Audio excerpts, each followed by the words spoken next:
नमस्कार आदाब। आज हम देखेंगे चार दोस्तों की दिल दहला देने वाली कहानी का दूसरा और आखिरी भाग।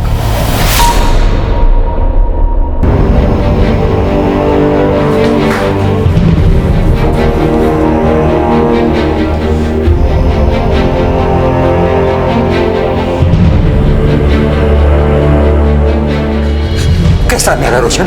हमने उसके शरीर से जहर तो निकाल दिया है, लेकिन उसकी हालत बहुत क्रिटिकल है। फिलहाल आपका पोता कोमा में है। कोमा में?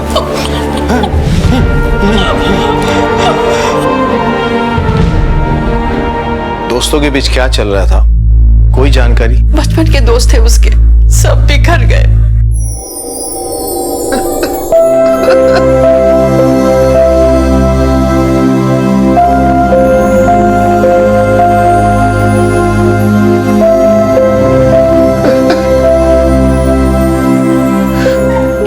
लिखा के लाए थे ये लोग।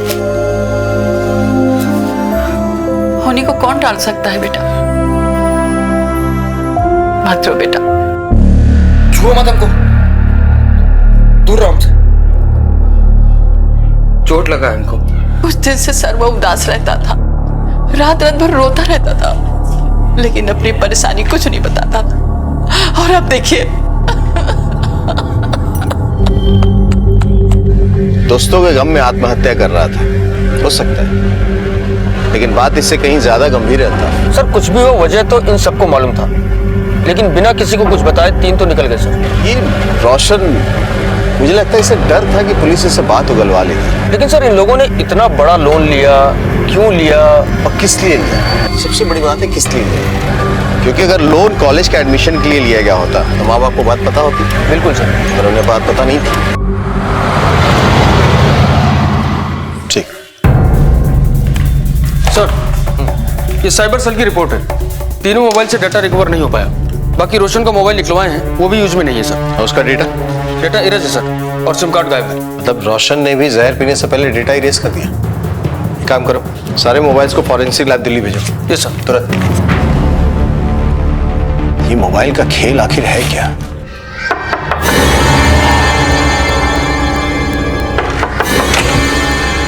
नमस्ते सर। सर आपका बिल 12,000। जी सर।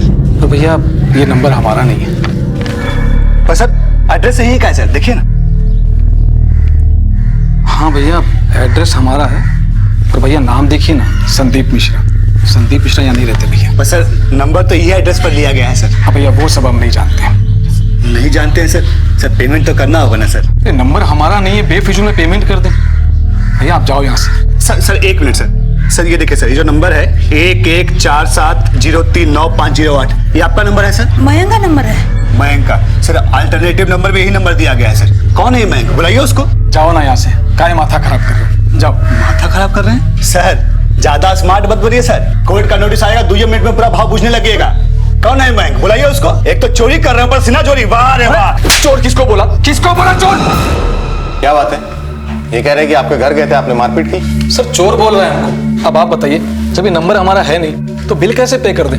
सर नंबर इनके यहाँ से ही लिया गया है सर, एड्रेस भी इन्हीं का है। और सर जो अल्टरनेटिव नंबर है, ये खुद ने बताया किसी मयंक के नाम पर है। मयंक इनका बेटा है, और ये बिल तो संदीप मिश्रा के नाम से है। हाँ सर संदीप मिश्रा, पर एड्रेस इन्हीं का है सर, देखिए ना। आप किसी संदीप मिश्रा को जानते हैं? हाँ सर, एक वो प्रॉपर्टी डीलर है। हमारा एक मकान है कंकरबाग में, उसका डीलिंग वही कर रहे थे। डीलिंग? हाँ सर, मकान बेच रहे थे, बहुत इंटीरियर में पड़ता है। और मिश्रा जी किसी से डील भी फाइनल कर रहे थे। हाँ तो जानते थे ना किसका नंबर है। आप चुप रहेंगे? चौधरी जी, ये प्राइवेट नंबर है, अनलिस्टेड। ऑल्टरनेटिव नंबर में मयंक का नाम है। मयंक ने कभी इस बारे में आपसे बात की? नहीं साहब। सर हम कहते हैं इनके बेटे को बुलाए, एकदम साफ हो जाएगा सर सब। चुप रहिए आप, इनका बेटा मर चुका है। इस नंबर को साइबर सेल में भेजो, कॉल रिकॉर्ड्स मंगवा। Yes sir.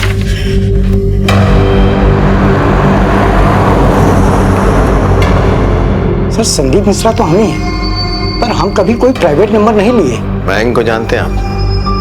मयंक चौधरी, श्रीधर चौधरी का बेटा। हाँ कुछ रोज पहले अपने 2-3 दोस्तों के साथ आया था। अंकल ये विक्की, इसका चेन्नई में एडमिशन हो गया है, बीई इलेक्ट्रिकल इंजीनियरिंग। ये फॉर्म है। वो अंकल कल तक पैसा जमा करना था, तो आप कुछ हेल्प कीजिए ना। आप अपने मम्मी पापा से बात करो ना। पापा हमारे बोकारो गए हैं, हफ्ते भर में लौटेंगे, वरना मुन्नी से मांग लेते। थोड़ा अर्जेंसी है। पापा से बात की थी हमने, वो बोल रहे थे वो कंकरबाग वाला मकान है ना, उसका पेमेंट देने वाले थे, तो उसी में एडजस्ट कर लीजिए। ऐसा बोले हैं पापा? आप चाहें तो बात कर लीजिए।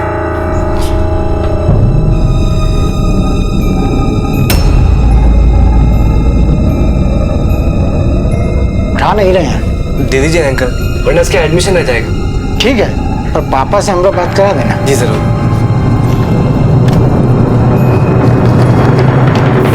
ये लो 80,000। Thank you. पैसा तो हम दिए थे, पर पापा से हमारी बात नहीं कराई थी। और वो प्राइवेट नंबर, उसके लिए कोई आईडी वाईडी तो लगा होगा आपका? सर ये बात हमको समझ में नहीं आ रही, कहा कि इसके विषय में हमें कोई जानकारी नहीं है। उस नंबर पे तकरीबन 12,000 का बिल आया है, हालांकि एड्रेस तो मयंक के घर का ही है। 12,000 का बिल?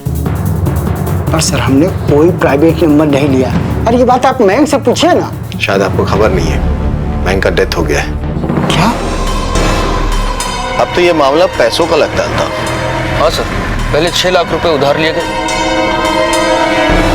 फिर 80,000 रुपए इस प्रॉपर्टी डीलर से।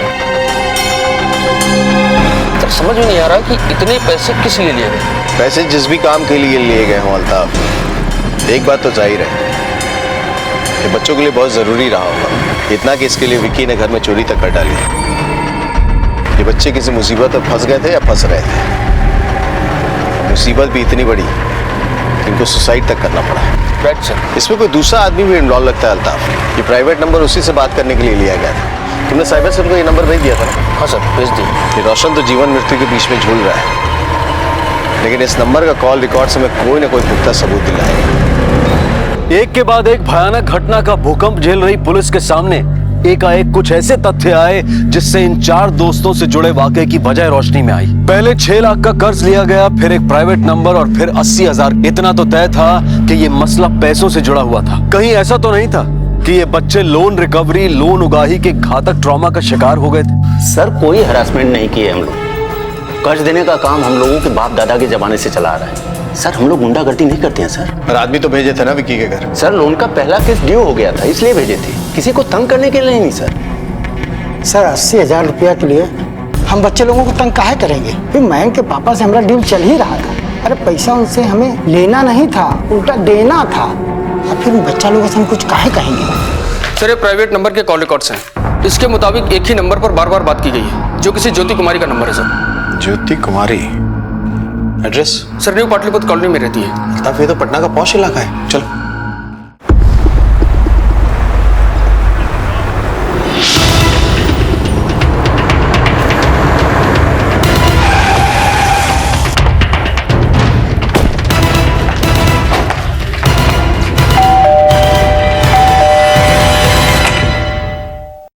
ज्योति कुमारी?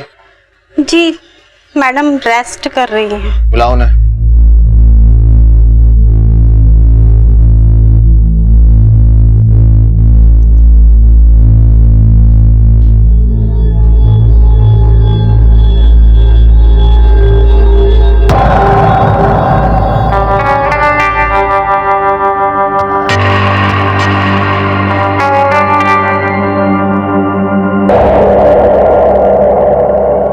जी कहिए। 1876546789। ये नंबर आपका है? जी हाँ। विक्की, मयंक, भुवन और रोशन, इन नामों से परिचित हैं आप? नहीं तो। लेकिन आपके मोबाइल पे इन लोगों ने कई बार कॉल किया है। अब वो हम नहीं जानते। जान जाएंगी। लेके चलो इन्हें। 1 मिनट, किस चार्ज में लेके जा रहे हैं हमें? हम अपने लॉयर से बात करेंगे। कानून मत सिखाइए हमें। पूछताछ के लिए लेके जा रहे हैं, अरेस्ट नहीं कर रहे। ले चलो।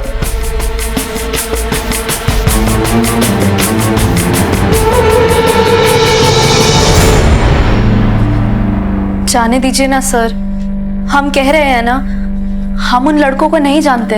घर, गाड़ी, पैसा, ये सब कुछ कहाँ से आया तुम्हारे पास? काम क्या करती हो? हम सोशल सर्विस करते हैं। सोशल सर्विस करती हो? Escort service? तुम्हारी मेड ने हमें सब कुछ बता दिया है। वो 4 बच्चे आए थे तुम्हारे पास, अब तुम साफ साफ बताओगी? ये कोर्ट से लीगल कस्टडी ले तुम्हारी। हिरासत में लो इसे। 4 दिन पुलिस कस्टडी में रहेगी तो अपने आप मुंह खुलेगा इसका। नहीं सर, सर हम बताते हैं। महेश्वर नाम है उसका। वही सब क्लाइंट फिक्स करता है। वो लड़के लोगों को वही लेकर आया था। आ जाओ।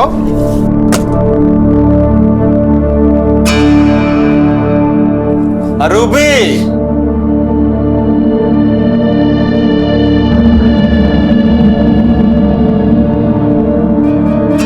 अरे ये नहीं है, माल दूसरा है।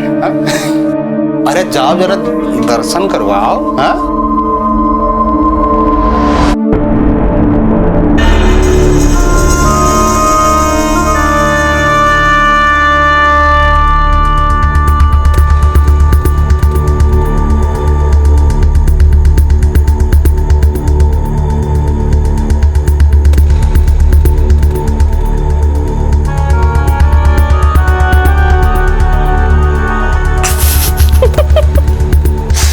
महेश्वर जी, ये सब तो बच्चा है। अरे बच्चा नहीं है ज्योति जी, ये सब फ्यूचर का एडल्ट है। यहाँ पे एक्सपीरियंस और ट्रेनिंग के लिए आया है। हाँ? सारा रात का बुकिंग किए हैं। चाहिए।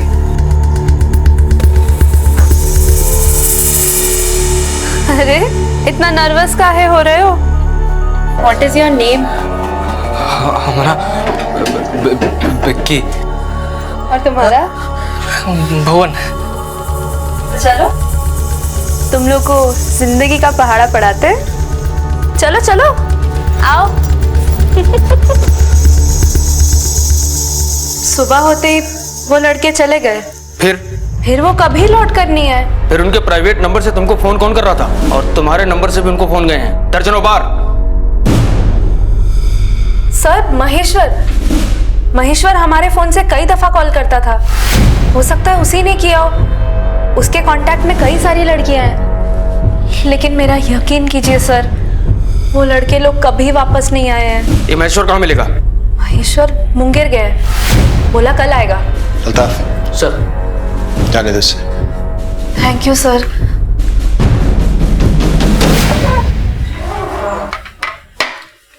रूबी जी दीदी, पानी लेके आना जी, और फ्रिज का ठंडा लाना। देख तो कौन आया है जी।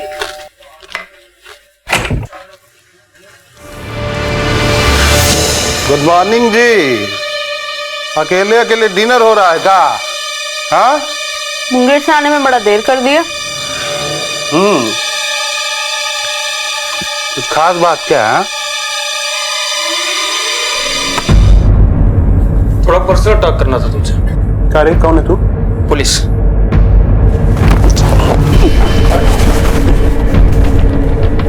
हम का किए साहब? अब तो तेरा कुंडली थाने में ही खुलेगा। इन दोनों को भी लेके चलो। आपने जैसा कहा हमने वैसा किया, तो हम क्यों? इमोरल ट्रैफिक एक्ट, वेश्यावृत्ति अपराध है। चलो लेके चलो।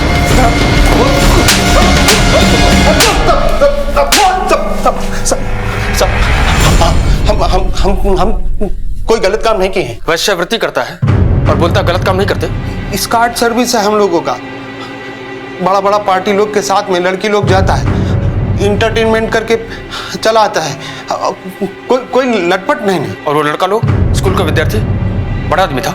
अखबार में हम लोगों का ऐड निकलता है, वो लड़का लोग उसको देख के फोन किए।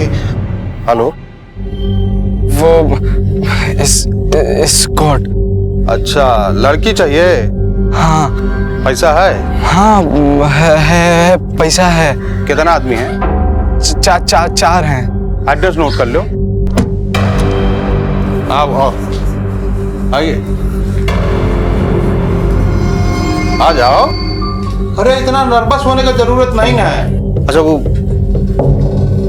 पैसा लाए हो ना? हाँ लाए हैं, पर वो लड़की। पैसा से पहले लड़की नहीं, वो फर्स्ट टाइम है ना हम लोगों का। हमारे संपर्क में रहो, फर्स्ट का लास्ट नहीं होने देंगे, समझे? रूबी, अरे जाओ जरा दर्शन करवाओ। वो तो एक बार हुआ था, पर ये तुमको बार बार फोन क्यों किया? और तुमने भी किया था? अरे सर, ये सब चीज का लत लगता है। अब जवानी का जोश, इसके बाद तो हर 2-4 दिन में वो लड़का लोग हमको फोन करता था। लेकिन ज्योति के पास तो कोई नहीं आया। और भी तो लड़की लोग हमारे कांटेक्ट में है ना, वो लड़का लोग को हम वहां भेजते थे, बेगूसराय, मुंगेर, मतलब पटना के बाहर भी भेजे हम। और पेमेंट लेते रहे? पैसा बहुत था उन लोगों के पास में, दनादन पेमेंट करते थे। बच्चों के बीच कभी कोई झगड़ा हुआ? बहुत यूनिटी था उन लड़कों में और बहुत अच्छा लोग थे। किसी भी बात का कोई टेंशन? शुरू में थोड़ा नर्वसिया आ गए थे, बाद में एक्सपर्ट हो गए थे। वो तो सभी हो जाते हैं।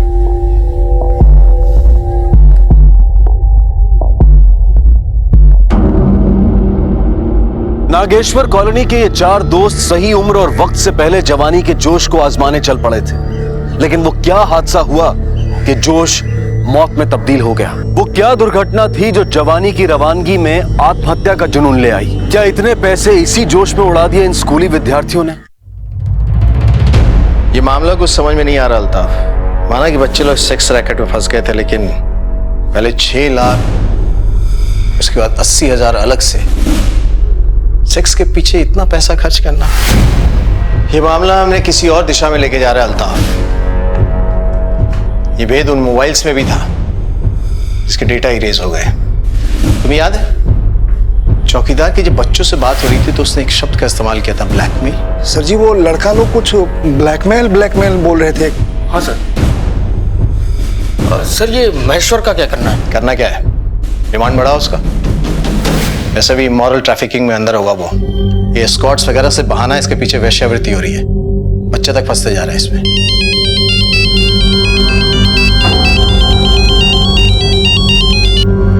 हेलो, ठीक है, पहुंच रहे।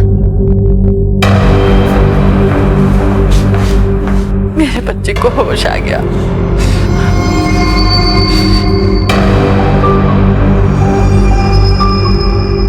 सर, एक्सपीरियंस लेने के चक्कर में सबकी जान चली गई, सिर्फ एक गलती के कारण। मौज मस्ती करना, घूमना फिरना बहुत करते थे हम लोग। लड़कियों के मामलों में हम चारों जीरो थे सर। पर एक रोज अजय ठीक बोला है। अरे फट्टू है साला हम। इतना बड़ा हो गए हैं लेकिन अभी तक एक लड़कियां नहीं देखी हमारी तरफ। अरे तो इसमें दोस्त लड़की का है ना, तुम तो लगते ही शाहरुख खान हो। जोक में मारो, सीरियस बात कर रहे हैं हम। हाँ तो बोलो ना, है कोई सॉल्यूशन? सोल्यूशन क्या? एक्सपीरियंस होना चाहिए। और वो कहाँ से आएगा मिस्टर लव गुरु? इसके लिए ना एक अलग एरिया होता है। हाँ, रेड लाइट एरिया। हाँ, फिर? अबे फिर कहा? चलो। हाँ चलो। अच्छा सुनो, पैसा है ना, थोड़ा थोड़ा मिलाएंगे तो हो जाएगा ना। ये ठीक बोला है रोशन। लेकिन कोई खतरा वाला बात तो नहीं होगा ना? क्या खतरा? देख, जाना है, करना है और बस। हाँ,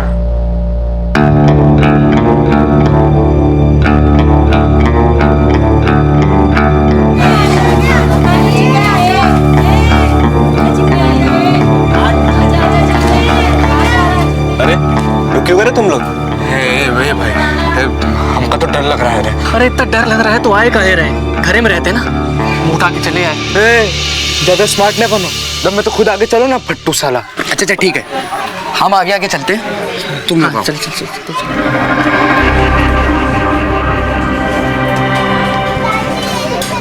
लड़की चाहिए क्या? लड़की इधर आना। क्या हुआ? कुछ हमसे ना होगा। क्या हुआ? कहीं कुछ गड़बड़ हुआ तो? अरे गड़बड़ का है, हम जाते हैं। रेड लाइट एरिया जाने का फैसला भी फेल हो गया। हम चारों ने एक दूसरे को खूब कोसा और फिर मेरे हाथों लोकल पेपर का एक विज्ञापन हाथ लगा। ये देखो, ठीक है।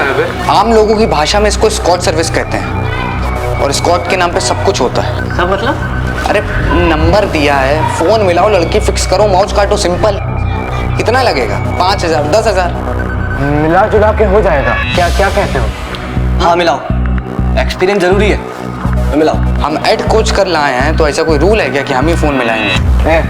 लड़ो मत, लाओ लाओ, हम मिलाते हैं। एक मिनट, क्या हुआ? इस नंबर से मत मिलाओ। क्यों? अगर किसी ने इसको ट्रेस कर लिया तो, वो हम तक पहुंच गया तो, तुम्हारे माँ बाप को पता चल गया तो क्या होगा? बहुत जासूसी उपन्यास पढ़ने लगेगा। सही बोल रहा है। फिर क्या करें? एक प्राइवेट नंबर लेना होगा, वो भी किसी और के नाम पे। अगर कोई ट्रेस कर भी ले तो हम लोग एकदम सेफ। पर प्राइवेट नंबर मिलेगा कहाँ भाई? और नंबर के लिए आईडी प्रूफ लगता है और प्रूफ ऑफ रेसिडेंस। हम कुछ करते हैं। और फिर मयंक को ही मौका हाथ लग गया। मयंक जी पापा, ये फाइल मिश्रा जी को दे देना। कंकरबाग वाला जमीन का कागज है, बिकवा रहे हैं वो, दे आइए।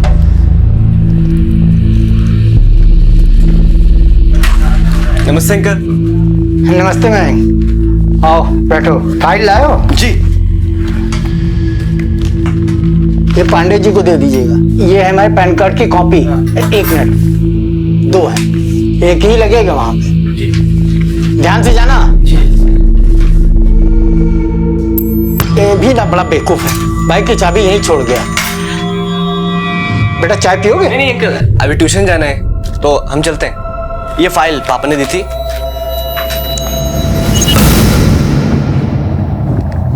नया नंबर कौन लगाएगा?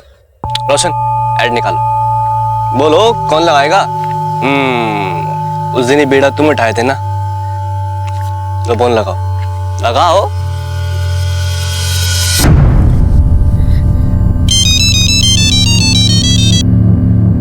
विक्की तो स्कॉट सर्विस के दलाल महेश्वर से बात करने में भी नर्वस आ रहा था। और फिर जब महेश्वर के बताए हुए पते पे हम चारों पहुंचे तो जैसे सर हम चारों का बोलती ही बंद हो गया।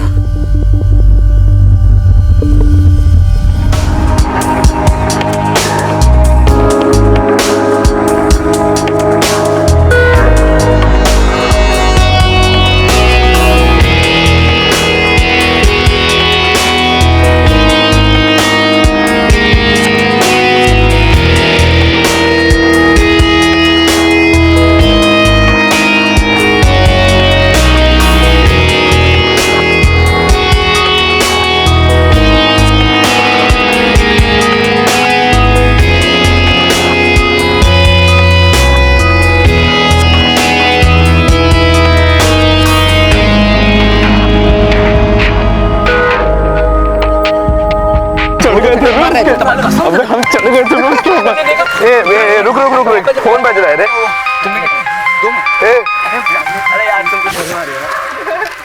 हेलो कुत्ता कमीना, कौन बोल रहा है रे? शरीर में जान नहीं थी तो क्यों आया था मुंह मारने के लिए इधर? बोल कौन रहा है रे? तुम ही लोग ना आया था फ्राइडे को, पिछला हफ्ता 4 लड़का लोग। कौन? ज्योति? तू और तेरा 3 दोस्त आया था ना इधर अपना जवानी आजमाने। हमको बीमारी देके चले गए तुम लोग। बीमारी? कौन बीमारी रे? एड्स। हमको एड्स हो गया है। तुमका कैसे पता? हम चेकअप करा के आ रहे हैं। तुम कुकुर लोग अपना बीमारी हमको देके चले गए। नर्क में जाओगे तुम लोग। अरे कीड़े पड़ेंगे तुम्हारे शरीर में। पर हम लोगों को तो ये बीमारी नहीं ना है। हेलो क्या हुआ? वो औरतिया का फोन था, ज्योति का। वो एस्कॉर्ट सर्विस? हाँ, कह रही थी कि उसको एड्स हो गया। जांच करा के आ रही है और कह रही है कि उसको ये बीमारी हम लोगों से हुआ है। पागल है क्या? हमसे कैसे हो सकता है? हम लोग इससे पहले कुछ किए थोड़ी। ये भी किए, तुम पगलाओ मत, स्कूल चलो। रोशन सुनो रे, तुम लोग समझ रहे हो ना इसका मतलब क्या है? क्या मतलब? उसकी जांच में HIV पॉजिटिव निकला और हम लोग उसके साथ सेक्स किए। इसका मतलब हमें भी मतलब हमको HIV एड्स। अरे ये मैं विक्की, घबराओ मत, स्कूल चलो। अरे तुम पगला गए, कहीं कुछ नहीं, चलो स्कूल चलो। ज्योति के फोन ने हम सबका नींद ही उड़ा दिया था। कितना खुश है हम चारों अपने आप को एक्सपेरिमेंट क्यों किया? क्यों? ज्योति का इन्फेक्शन हमें लगा या नहीं, हम HIV पॉजिटिव है या नहीं, इसका जानने का सर एक ही रास्ता था।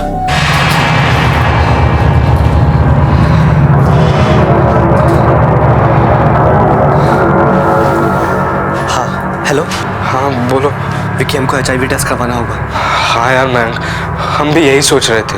अच्छा तुम रोशन से बात की है? नहीं अभी करते हैं, कॉन्फ्रेंस पे लेते दोनों को। हाँ लो।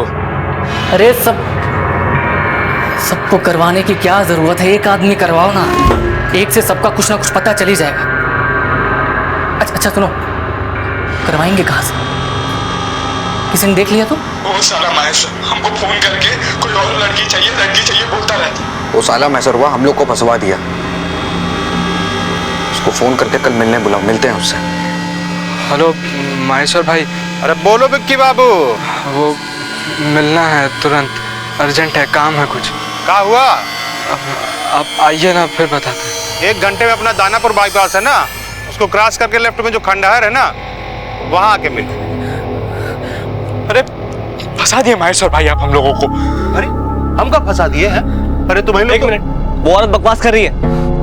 उस रोज से पहले हम में से किसी ने सेक्स नहीं किया, हमको कोई बीमारी नहीं है। हाँ पर उसको है, और उसके चलते शायद अब हम लोगों को भी हो गई है। मरवा दिए महेश्वर भाई आप। तो अपना जांच करवा लो, सब क्लियर हो जाएगा। और हमको काहे त्रास दे रहे हो? हाँ इसीलिए तो बुलाए आपको यहाँ पे। साला सब लोग यहाँ पे हम लोग को पहचानते हैं। प्राइवेटली कराना होगा। तब प्रॉब्लम जांच कराने का है ना, तो हम करा देते हैं टेस्ट। देखो डॉक्टर है हमारा जानकारी में, कल इसी पॉइंट पे आके मिलो, वो उसको लेके आएंगे और जांच करा देंगे। और लेकिन वो खर्चा होएगा। हाँ कितना? देखो बात करते हैं डॉक्टर साहब से। हेलो। हाँ नमस्कार डॉक्टर साहब। हाँ कहा है कि 4 लोगों को जांच करना है।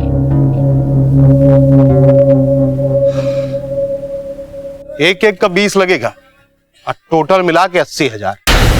उस पल में तो महेश्वर हमें मसीहा लग रहा था, टेस्ट कराना भी जरूरी था, पर अब समस्या थी 80,000 रुपए की।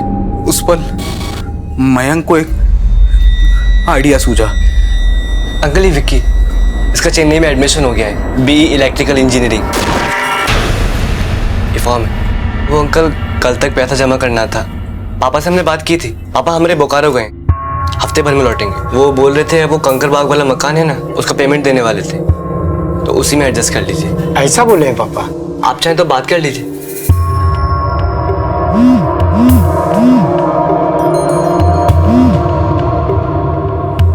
उठा नहीं रहे हैं? दे दीजिए अंकल। ये लो 80,000। पैसे मिलते ही हम सब महेश्वर के जानकार डॉक्टर से टेस्ट कराने जा पहुंचे।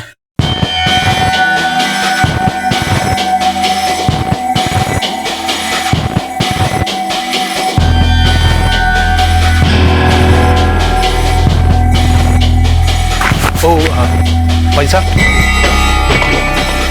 वो रिपोर्ट 2 दिन में महेश्वर को दे देंगे, ले लेना। ठीक है, दे दीजिए ना, हम पकड़ते हैं। चल विक्की तुम्हारा रिपोर्ट, ये रहा मयंक तुम्हारा रिपोर्ट, अरे तुम्हारा, अरे तुम्हारा।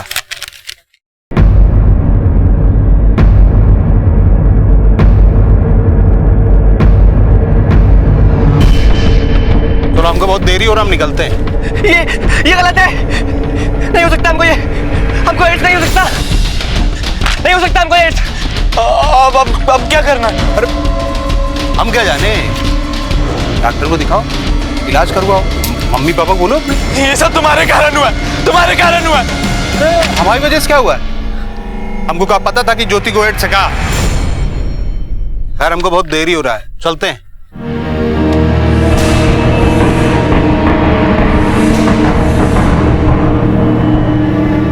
जवानी का जोश और वक्त से पहले अनुभव की ललक दुर्घटना का सबब बन गई। परिणामों की परवाह ना करते हुए जोश और जल्दबाजी में शायद लड़कों ने सुरक्षा बरती नहीं। नतीजा सामने था, भयानक था। एक छोटी सी भूल अब उनके लिए जिंदगी भर का नासूर बनने वाली थी। क्या कहेंगे वो अपने माँ बाप से? क्या होगा उनका भविष्य? अच्छा होता टेस्ट ना करवाते। टेस्ट करवाने के बाद हम सबका जिंदगी मौत से भी बदतर हो गया। हंसते ना सोते ना जागते, हर पल एक ही डर कि कहीं HIV का इन्फेक्शन हमारे माँ बाप, दादा दादी, भाई बहन को ना हो जाए। चीखते थे, चिल्लाते थे, रोते थे। हमें नहीं पता था सर, हम सब पे इससे ऊपर भी कोई भयंकर आने वाला था।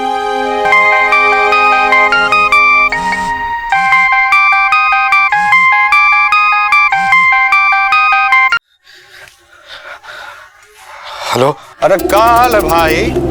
बोलो। अरे बोलना का है, 6 लाख रुपए का दरकार हो गया है, अर्जेंट। एक काम करो, तुम लोग इसका इंतजाम करके हमको दे दो तो ठीक रहेगा। हम कहाँ से लाएंगे इतना पैसा? अब तो ये तुम ही लोग सोचो। हाँ, इतना पैसा नहीं है हमारे पास। और हम क्या है, तुम्हें हर बार पैसा देने का ठेका लेके रखे हैं? अच्छा, अब तो हमका तुम्हारे मम्मी पापा से ना पर्सनली मिलना पड़ेगा। अपना ही बीमारी के बारे में उनको बताए कि नहीं बताए? बता दो, नहीं तो हम बताएं का? क्या क्या क्या बकवास कर रहे हो? खबरदार जो मेरे पापा के पास आए तुम तो। 2 दिन का टाइम है, 6 लाख कैश बाईपास। 6 लाख? असंभव है भाई, असंभव, इम्पॉसिबल। अगर घर वालों को पता लग गया ना तो तुम मर जाएंगे। नहीं, हम ऐसा नहीं होने दे सकते। कुछ भी करके हमको 6 लाख रुपए देना होगा महेश्वर को।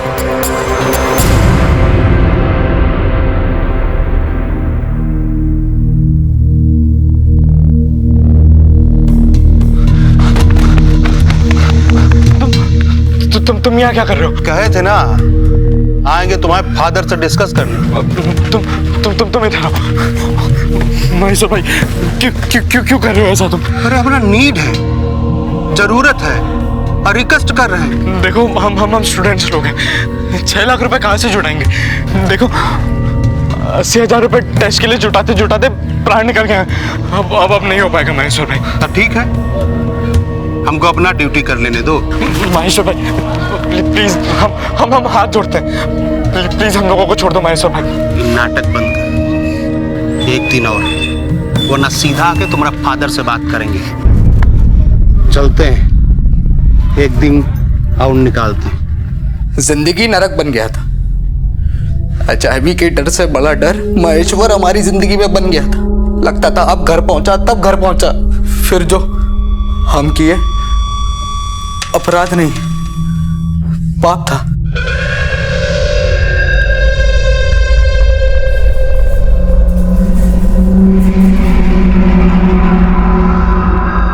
लोन एजेंसी से झूठ बोल के लोन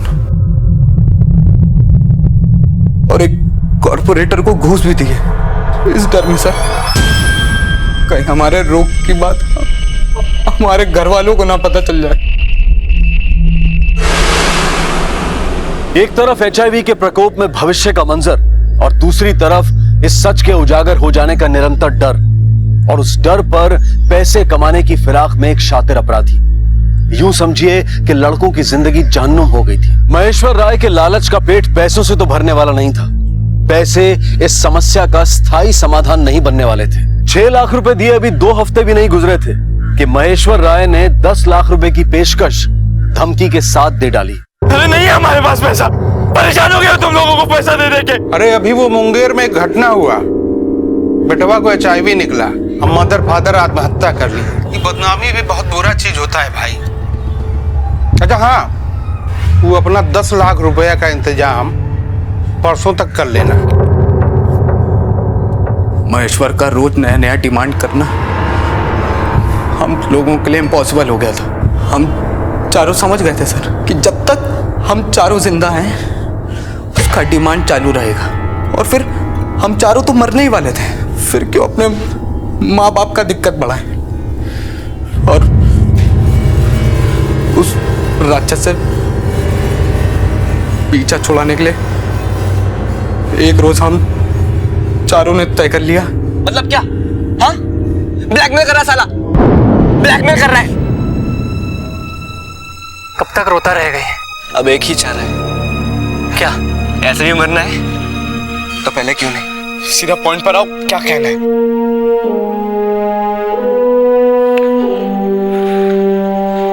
आत्महत्या।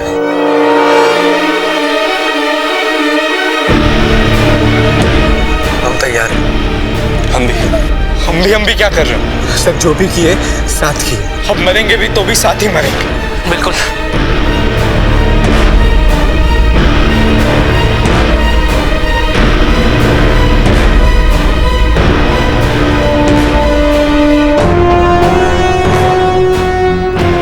एक साथ चारों नहीं, पब्लिक अलर्ट हो जाएगा, दो दो करके। विक्की और रोशन, भुवन और हम, क्या कहते हो? ठीक है।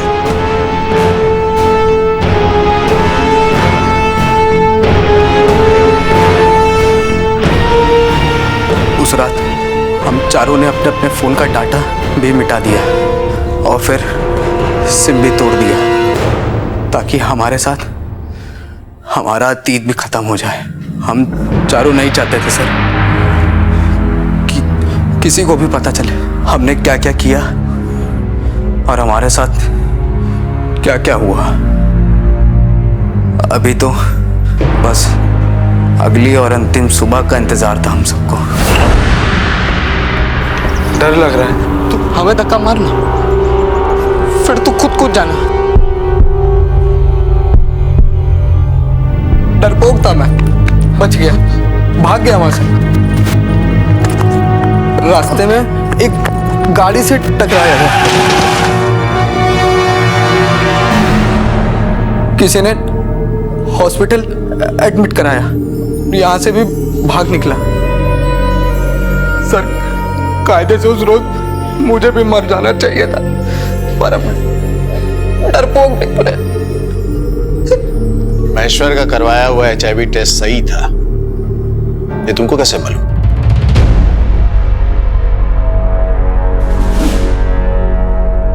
HIV निगेटिव, मतलब तुम्हें HIV नहीं है। इसका मतलब महेश्वर का करवाया हुआ टेस्ट फर्जी था।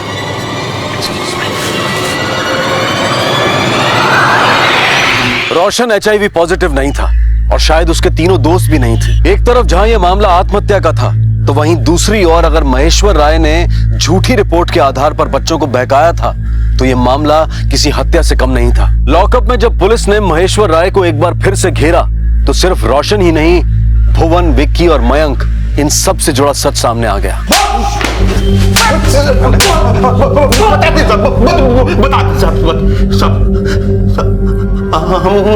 हम लड़का लोगों को बातें करते सुन लिए थे।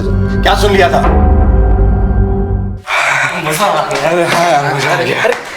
वो सब तो ठीक है, पर कोई खतरा तो नहीं होगा ना? क्या खतरा? कुछ नहीं। अरे मतलब एड्स पागल हो का? पक्का? हाँ। है? अरे फिर आना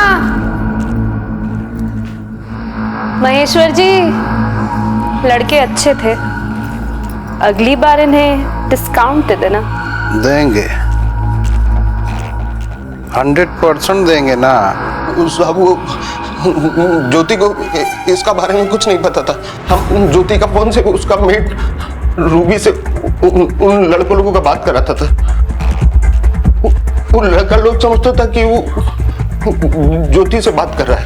कुत्ता, कमीना, तुम लोग ना आए था इधर फ्राइडे को, पिछला हफ्ता। हमको एड्स हो गया है, हम चेकअप करा के आ रहे हैं।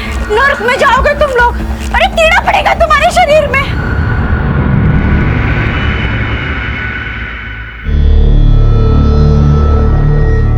हमको नहीं पता था इतना सब कुछ हो जाएगा। हम इनोसेंट है साहब, इनोसेंट है तुम। 3 बच्चों ने आत्महत्या नहीं की, तुमने उनकी जान ली है। सिर्फ जान नहीं ली, 4 परिवारों को भी खत्म किया है। तुम्हारे जैसे को तो सजाए मौत मिलनी चाहिए।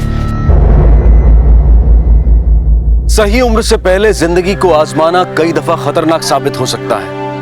एक गलत कदम जिंदगी भर की मुसीबत बन सकता है। पटना की नागेश्वर कॉलोनी के इस केस में वो एक गलत कदम मौत का सबब बन गया। स्कूल कॉलेज की उम्र पढ़ने लिखने खेलने कूदने के लिए होती है। हाँ, ये जरूर है कि इस उम्र में मन में कई सवाल उठते हैं, परेशान करते हैं, लेकिन उनका जवाब खुद ढूंढने की बजाय बड़ों और तजुर्बेकार लोगों की सलाह लेकर करना चाहिए, ना कि अधपकी भ्रांतियों के आधार पर। महेश्वर राय को मयंक, विक्की और भुवन को आत्महत्या के लिए उकसाने के लिए, ब्लैकमेलिंग, एक्सटॉर्शन और कॉन्स्पिरेसी के लिए और बालिग अवस्था से पहले यौन संबंधों में उलझाने के लिए आईपीसी की धारा 306, 383, 503 और 120 बी के तहत आजीवन कारावास की सजा सुनाई गई है। सपनों और भविष्य की दहलीज पर खड़े नौजवान लोगों को सही वक्त और ज्ञान का रास्ता चुनना चाहिए और उस रास्ते पर चलते हुए भी सतर्क रहना चाहिए। अब मैं अनूप सोनी आपसे विदा लेता हूं।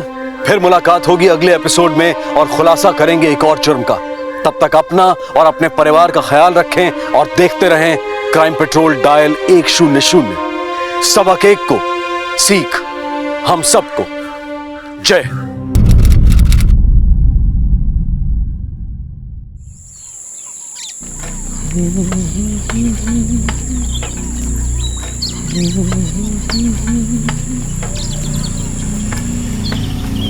अरे मेरा मुन्ना, ले मेरा मुन्ना।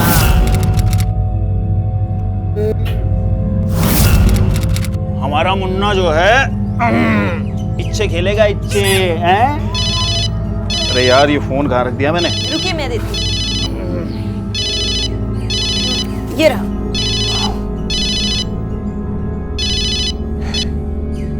हेलो, हाँ राजकुमार बोल रहा हूँ। कहाँ? अच्छा ठीक है।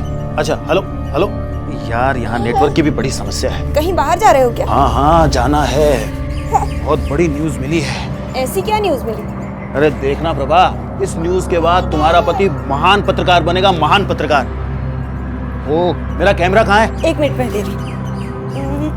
ये रहा। प्रभा, अगर तुम ना होती ना तो ना जाने इस भुलक्कड़ का क्या होता। जब अखबार में कल तुम्हारा बड़ा सा नाम आएगा ना, तो मैं अपनी बहनों को बताऊंगी कि देखो मेरा पति कितना बड़ा आदमी। तब ना हम दोनों भी शहर जाकर रहेंगे। एक दिन का इंतजार और कर ले प्रभा, उसके बाद देखना ये सारे के सारे लोग यहाँ खुद चल के तेरे पास आएंगे। नहीं तो मेरा नाम बदल देना। क्यों मुन्ना, क्यों छोटे रिपोर्टर हैं? शाम तक आ रहा हूँ मैं ना।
हर समाज में रहने के लिए हमें इसके कुछ निश्चित नियमों और कानूनों का पालन करना होता है उसी तरह से प्रकृति के भी कुछ नियम होते हैं जिसका पालन मनुष्यों के साथ साथ दूसरे जीवित प्राणी भी करते हैं। मध्य प्रदेश के समर्थ फॉरेस्ट रेंज से सटे एक छोटे से गांव आमदा में रहने वाला राजकुमार बिष्ट भी हमारे बीच का एक ऐसा इंसान था जो अपने पत्नी और बच्चों के साथ एक खुशहाल जीवन व्यतीत कर रहा था। हमें अपने आसपास अक्सर ऐसी घटनाएं सुनने को मिलती हैं जहां कोई व्यक्ति समाज और देश के बनाए हुए कानून को तोड़ने की गलती कर बैठता है, लेकिन जब कोई कुदरत के बनाए हुए नियमों को तोड़ने की कोशिश करता है तो उसके अंजाम सिर्फ संगीन ही नहीं बल्कि बेहद खौफनाक भी हो जाते हैं। तो क्या राजकुमार भी ऐसे ही कुदरत के किसी नियम को तोड़ने की गलती कर बैठा था, या फिर वो किसी ऐसी चीज का शिकार हो गया था जो कुदरत और इंसान दोनों के नियम और कानून से परे थी?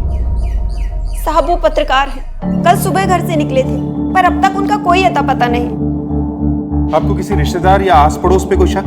जी नहीं, रिश्तेदारों से तो कुछ खास हमारा लेना देना है नहीं और आस पड़ोस के लोग अपने ही हैं। वो घर से कहाँ जाने के लिए निकले थे? ये तो नहीं बताया, पर कह रहे थे कोई बड़ी न्यूज है और उसके बाद उनका बहुत बड़ा नाम होने वाला है। वो कौन से अखबार के लिए काम करते थे? जीवन युग के समाचार नाम के अखबार के लिए काम करते हैं, पर कौशल भाई को भी उनके बारे में कुछ अता पता नहीं। मगर हम पता लगा लेंगे। फिलहाल आप जाइए, जैसे हमें कुछ पता चलेगा हम आपको बुलाएंगे।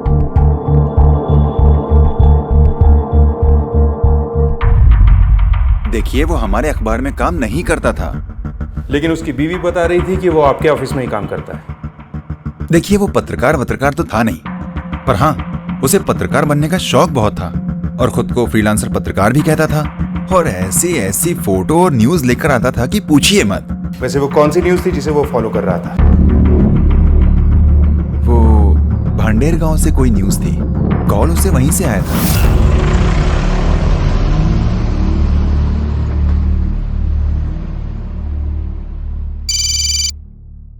हाँ बोल। गुरुजी राजकुमार बोल रहा हूँ। ऐसी खबर दे रहा हूँ गुरुजी, ऐसी धमाकेदार खबर दे रहा हूँ कि आप है ना मुझे अपने न्यूज़पेपर का सब एडिटर बना दोगे, कसम से।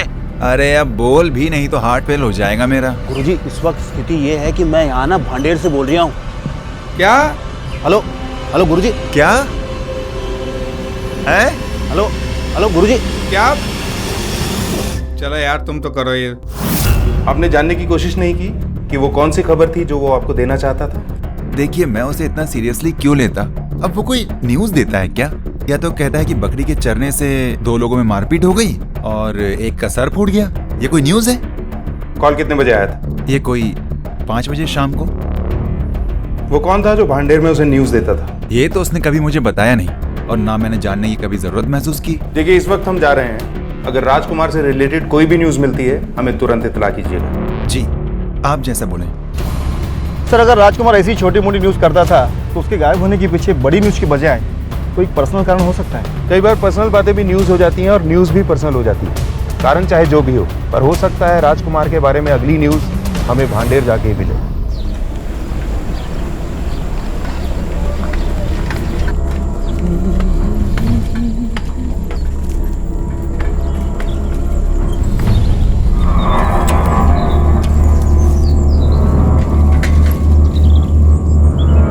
यार ये तो अपने पत्रकार साहब की स्कूटर है। हाँ ये तो उन्हीं की गाड़ी है। राजू भैया, राजू भैया। पत्रकार राजकुमार, अरे साहब उनको कौन नहीं जानता। इस गांव को फेमस करने के लिए उन्होंने बहुत प्रयत्न किया है। कैसा प्रयत्न? एक बार की बात है साहब, हुआ यूं कि यही सामने चौपाल पर बैठा था और वो कह रहा था। अरे ऐसा कैसे हो सकता है? क्यों नहीं हो सकता? अरे अगर भगवान चाहें तो सुई में से हाथी भी निकल सकता है। फिर ये क्या चीज है? वो कैसे? वो ऐसे, तुम्हें जो है अपना गांव का नाम अखबार में छपवाना है कि नहीं छपवाना? हाँ छपवाना है ना। तो फिर सुन लो, तुमने भगवान से प्रार्थना की और तुम्हारे बैल को बछड़ा हो गया। जो कभी हुआ नहीं वो हो गया, समझे? और फिर ये झन्नाटेदार खबर सुन के देश विदेश के लोग जो हैं तुम्हारे गांव को देखने आएंगे। तुम्हारा गांव भी फेमस हो जाएगा और इससे मेरा भी नाम हो जाएगा। क्यों भाई? सही है, सही। तो बोलो ये नाम, मतलब ये चीज छपवा दूं अखबार में? छपवा दो, भगवान के नाम पे छपवा दो। मगर उस अखबार का मालिक बहुत खराब आदमी था साहब, उसने वो खबर छापी नहीं। कल वो यहाँ आया था साहब, कल दिखा तो था। लो राजकुमार भैया भी आ गए। अरे भैया, भैया साहब कुछ जल्दी में दिख रही है। दे वो सर खबर है, पत्रकार का स्कूटर जंगल में देखा गया है। इन दोनों ने देखा है सर, 2 कोस दूर।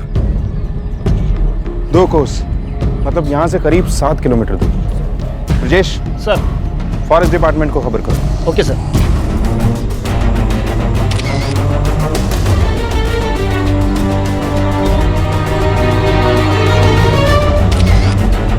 सर मेरे को तो लग रहा है कि वो किसी जंगली जानवर का शिकार बन गया होगा।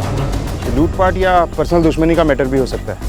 एक काम करते हैं सर, सबसे पहले सब जगह अच्छी तरह से ढूंढते हैं, शायद हमें राजकुमार सही सलामत मिल जाए। सर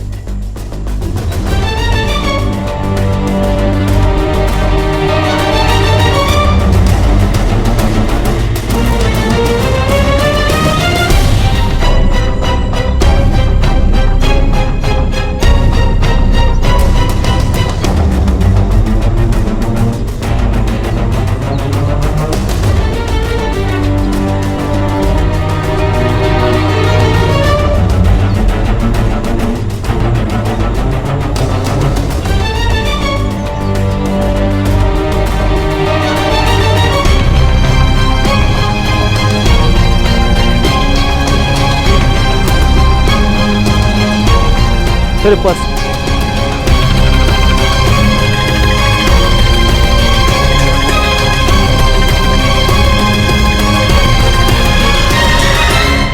सर ये काम लूटपाट के इरादे से नहीं किया गया है। अगर ऐसा होता तो अपराधी ये पर्स कैमरा लेकर फरार हो चुका होता। मुझे लगता है ये काम किसी बाघ या जंगली जानवर का है। देखिए इंस्पेक्टर, जंगल के सभी बाघ और तेंदुओं को रेडियो कॉलर लगाया गया है, लेकिन यहाँ ना तो कोई बाघ है और ना ही बाघ और तेंदुओं के पंजे के निशान, और ना ही कोई ब्लड मार्क मिला है, और हमारे रेडियो पर भी कोई बाघ और तेंदुआ ट्रेस नहीं हुआ है। इसलिए मुझे नहीं लगता कि ये उनका काम है। या फिर ऐसे भी हो सकता है कि उसे जंगली कुत्ते या भेड़िया उठा के ले गए हो, या फिर कोई ऐसा जंगली जानवर जिसको रेडियो कॉलर लगा ही ना हो।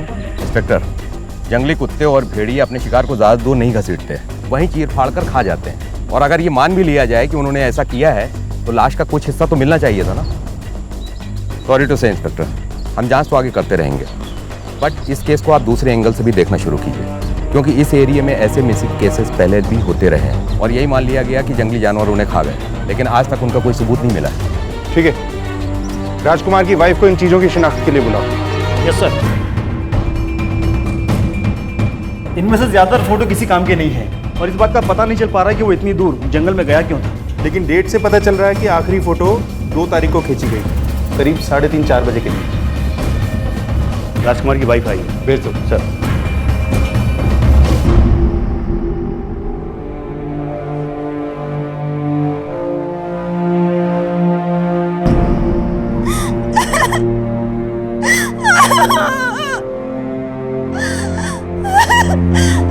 क्या हुआ साहब? सब ठीक तो है ना? देखिए, फिलहाल उनके इस सामान के अलावा हमें और कुछ नहीं मिला। इस सामान के अनुसार उनके गायब होने में किसी जंगली जानवर का काम नहीं है, ना कोई लूटपाट और ना ही किसी से कोई दुश्मनी की बात सामने आई। इसका मतलब साफ है कि वो कोई व्यक्तिगत कारण से गायब हुए हैं, शायद किसी घरेलू मामले से, जो आपने हमें नहीं बताया। नहीं साहब, छिपाने वाली क्या बात है? हमारी तो शादी भी परिवार की मर्जी से हुई।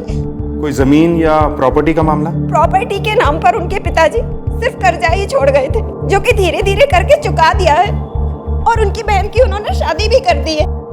अच्छा, उनकी किसी आदमी से कोई बात होती थी या पिछले कुछ दिनों में फोन पे किसी से बात करते हो? हाँ, रोज रोज तो नहीं, पर बीच बीच में बात करते थे। हेलो, हाँ सरपंच जी। हाँ हाँ, अरे सर आप उसकी फिक्र मत कीजिए, मैं हूँ ना। अरे सर मैं सबको संभालूंगा। हाँ हाँ सर। हेलो हेलो यार। अच्छा, सरपंच से किस काम को लेके बात करते थे वो? जी ये तो उन्होंने कभी नहीं बताया। ठीक है, आप जाइए, अगर हमें कुछ और पता चलेगा आपको तुरंत खबर करेंगे।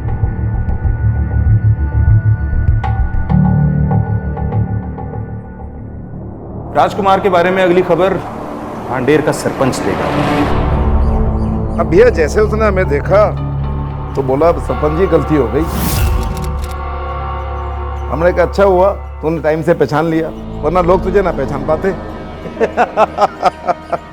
अरे समता देवी, थोड़ा नमक लाके पानी में डाल दे ताकि पैर को थोड़ा आराम आ जाए। अब मेरी बीवी है, इतनी सेवा तो कर। आइए आइए। नमस्कार इंस्पेक्टर साहब। अरे बैठिए बैठिए, खड़े क्यों हैं? बैठिए। अरे आप भी बैठ जाओ ना, आप लोग क्यों खड़े हो? बैठो। माफ कीजिएगा इंस्पेक्टर साहब, खड़ा होकर आपका सम्मान नहीं कर पाया, पैर में मोच आ गई। आप तो जानते ही होंगे कि पत्रकार राजकुमार गायब थे और हमें पता चला है कि आपकी उससे बात होती रहती थी। जी हाँ, आपकी दोनों बातें सही हैं। मेरी राजकुमार से बात होती थी। क्यों? इंस्पेक्टर साहब, उसे गांव के बारे में जो भी जानकारी चाहिए होती थी वो पहले सबसे पहले मुझसे आके मिलता था। वो आखिरी बार आपके गांव में देखा गया था और यहीं से वो गायब भी हुआ। वो तो होना ही था। क्यों? क्योंकि इंस्पेक्टर साहब, उसका इस गांव के गुंडे मवाली की जग्गा के साथ उठना बैठना था। जग्गा की इस पत्रकार से क्या दुश्मनी थी जो उसे गायब करवाया? इंस्पेक्टर साहब, कहना तो नहीं चाहिए, पर वो ढाबे वाला हथियारा है। चुनाव लड़ने के लिए उसने अपने भाई को मरवा दिया था और हो सकता है उस पत्रकार को उसके खिलाफ सबूत मिल गए हों और उसी ने उसे गायब करवा दिया हो। ये कौन है? जी, मेरा छोटा भाई है निरंजन। मेरा मंडी का सारा काम यही संभालता है। वो हमारी पत्नी है समता देवी। ये जगह कहाँ मिलेगा? तो अपने ढाबे पे होगा जनाब, हमें क्या पता।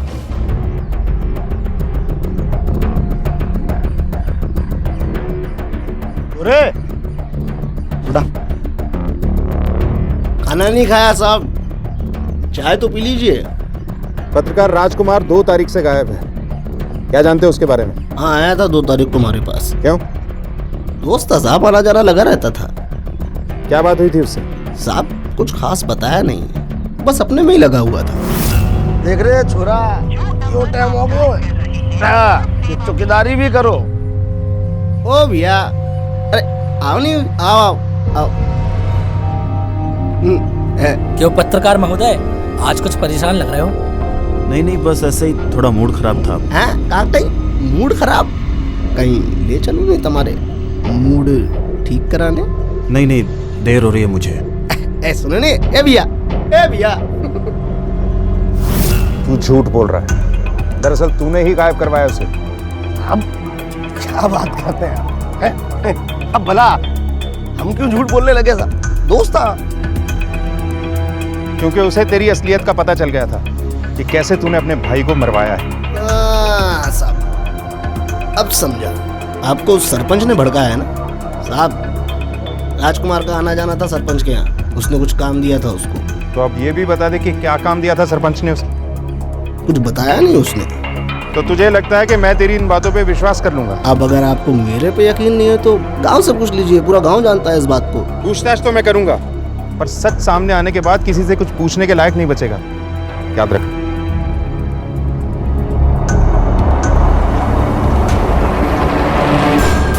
ये मामला जितना सीधा दिख रहा था उतना है नहीं। एक के बाद एक कई पर्दे हैं जिन्होंने सच को छुपा रखा है। एक काम करो, राजकुमार की फोन डिटेल्स निकालो और अपने खबरियों से पता करो कि उसकी असली दोस्ती किससे थी, सरपंच से या उस जगह से। सर पृथ्वी, राजकुमार की पर्सनल लाइफ में झांक कर देखो, हो सकता है असली न्यूज हमें वहीं से मिलने वाली हो। Yes sir. ये आपके पड़ोसी राजकुमार और प्रभा, इन दोनों के बीच में कभी झगड़ा होते हुए देखा या सुना हो आपने? हमने नहीं देखा सर, अभी 4 साल से रह रहा। राजकुमार की कमाई कम ज्यादा होती थी, पर उसकी बीवी को उसकी कभी शिकायत नहीं थी। राजकुमार अच्छा इंसान है। किसी से झगड़ा वगैरह? नहीं, किसी से झगड़ा नहीं हुआ उसका। खबरें आज हमारी जिंदगी का एक अहम हिस्सा बन गई हैं। हर वो घटना जो नई हो और असाधारण हो, वो खबर कहलाती है। खबरों के पीछे भागते दौड़ते राजकुमार को अगर तलाश थी तो एक ऐसी खबर की जो उसे एक बड़ा मकाम दिला सके, लेकिन अब उसका इस तरह से गायब हो जाना एक पेचीदा रहस्य बन चुका था। पुलिस को राजकुमार के बारे में अब तक जो जानकारी मिली थी उसने इस केस को और उलझा दिया। अब तक ना तो उसकी किसी से कोई दुश्मनी सामने आई थी और ना ही ये किसी जानवर का काम लग रहा था। तो फिर ऐसा क्या हो गया था कि राजकुमार इस तरह से अचानक गायब हो गया? एक तरफ उसकी पत्नी प्रभा अपने छोटे से बच्चे के साथ उसका इंतजार कर रही थी। उसे पूरी उम्मीद थी कि उसका पति जल्द लौट कर आएगा, और वहीं दूसरी तरफ पुलिस को तलाश थी उस खबर की जो इस सारे रहस्य से पर्दा हटा दे। इसका मतलब राजकुमार की पर्सनल लाइफ में ऐसा कुछ भी नजर नहीं आया जिसका उसके गायब होने से कोई संबंध है। सर अब तो ऐसा ही लग रहा है। सर राजकुमार के कॉल डिटेल से पता चला कि पिछले 1 महीने से भांडेर गांव का सरपंच राजकुमार के लगातार संपर्क में था। जिस दिन राजकुमार गायब हुआ उसी दिन सुबह 10 बजे के करीब सरपंच की राजकुमार से फोन पर बातचीत हुई थी, जैसे कि उसके पति ने हमें बताया था। और इसके अलावा सर और भी कोई है जो अलग अलग जगह से राजकुमार को कांटेक्ट करता है। दोपहर को 1 बजे से लेकर 5 बजे तक भांडेर गांव में राजकुमार का फोन पाया गया। उसके बाद जंगल में जहां पर स्कूटर पाई गई वहां पर उसका फोन ट्रेस हुआ और उसके बाद फोन बंद। इसका मतलब राजकुमार और सरपंच के बीच में जरूर कुछ था। बुलाओ उसे। सर। जी सर, ये सच है कि मैंने उसे एक व्यक्तिगत काम दिया था। क्या था वो व्यक्तिगत काम? असल में वो मुझे मेरी बीवी पर शक था। मुझे लगा उसका किसी के साथ कोई चक्कर है, इसलिए मैंने राजकुमार को उसकी निगरानी के लिए लगाया था, लेकिन वो तो खुद ही गायब हो गया। फिर तो इस मामले में मुझे आपकी बीवी से भी बात करनी होगी। जैसे आपकी मर्जी। सरपंच जी को पहली बीवी से 15 साल तक कोई बच्चा नहीं था, इसीलिए उन्होंने उसे छोड़कर मुझसे शादी की।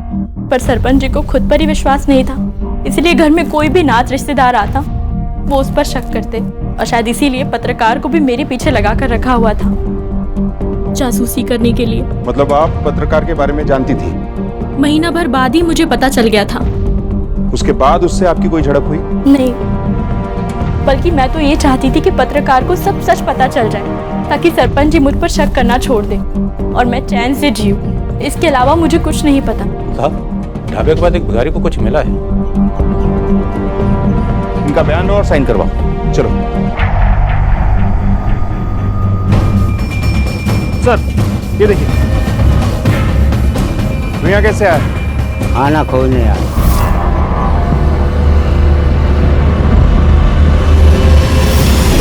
और कुछ मिला क्या यहाँ पे? नहीं सर। सर, लोगों ने ढाबे को घेर लिया है, लगता है कोई बड़ा हादसा होने वाला है। तुम यहीं रखो, बाकी सब मेरे साथ आओ। जैसे ही पुलिस को जग्गा के ढाबे के बाहर कूड़े में इंसान का मसालों के साथ पकाया हुआ हाथ मिला तो गांव वालों को यह विश्वास हो गया कि उन्हें ढाबे में जानवरों के साथ साथ इंसानों का मांस भी परोसा जाता था। ये खबर सुनते ही सिर्फ भांडेर गांव ही नहीं बल्कि आसपास के इलाकों से बहुत सारे लोग वहां पर जमा होने लगे और देखते ही देखते उनका गुस्सा ढाबे वालों के खिलाफ फट पड़ा।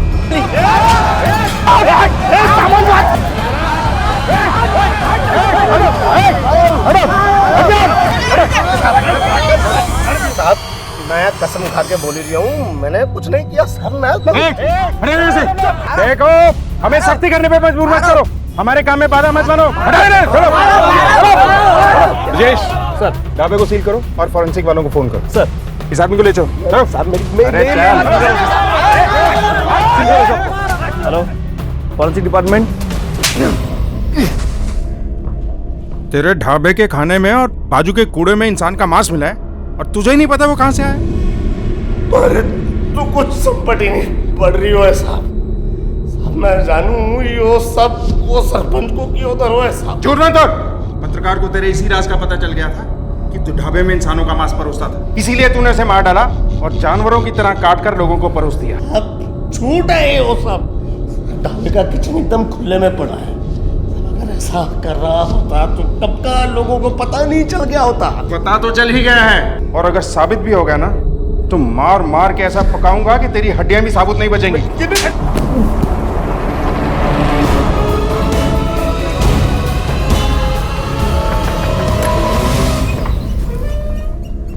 क्या हुआ? सब ठीक तो है ना? कुछ पता चला? देखिए, अभी तक हमने उम्मीद नहीं छोड़ी है। हमें बस आपके बच्चे का डीएनए टेस्ट कराना पड़ेगा। और वो किस लिए? ताकि हम किसी नतीजे पर पहुंच सकें।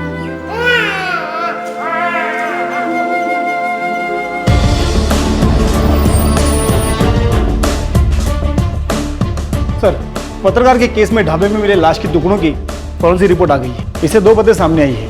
पहला ये कि ढाबे से बरामद कच्चे और पके गोश्त के सैंपल में इंसानी गोश्त नहीं पाया गया, और जो उंगलियां और हाथ हमने बरामद किया था वो पत्रकार का नहीं बल्कि किसी 25-30 साल की औरत का था, जिसकी हत्या 4 दिन पहले हुई थी, ठीक उसी दिन जिस दिन पत्रकार गायब हुआ था। लेकिन हमें पहले ये पता लगाना होगा कि वो औरत कौन थी और उसे किसने मारा।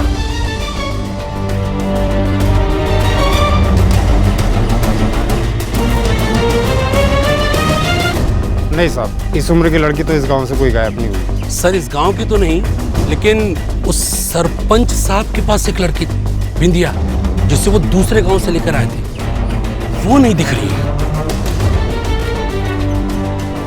कब से नहीं दिख रही? साहब, वो आप उस दिन जो पत्रकार को पूछने आए थे ना, बस उसी दिन से नहीं दिख रही है।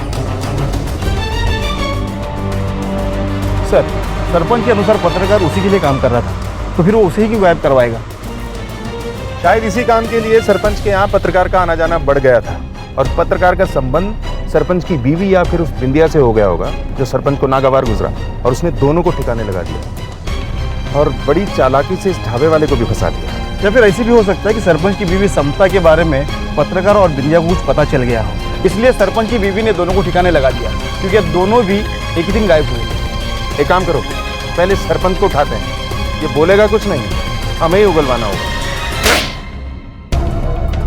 सर, सर मैं कसम खा के कह रही हूँ, मैंने बिंदिया के साथ कुछ नहीं किया। जब वो काम छोड़कर चली गई, वापस नहीं आई, तो उसका पता क्यों नहीं किया? सर बात दरअसल ऐसी है सर। मुझे इस घर में अब और काम नहीं करना। क्यों? किसी चीज की कमी है इस घर में? कपड़े मिलते हैं, खाना मिलता है और अलग से पैसे भी मिलते हैं। वो बात नहीं है, बस मुझे यहाँ अच्छा नहीं लगता। अच्छा, रुक जा, बताती हूँ तुझे। सुनिए, ये देखो, लेकर आए थे ना आप इसे, अब ये कह रही है इसे अच्छा नहीं लगता यहाँ पर। अरे ठीक है, उसका मन नहीं तो जाने दे उसे।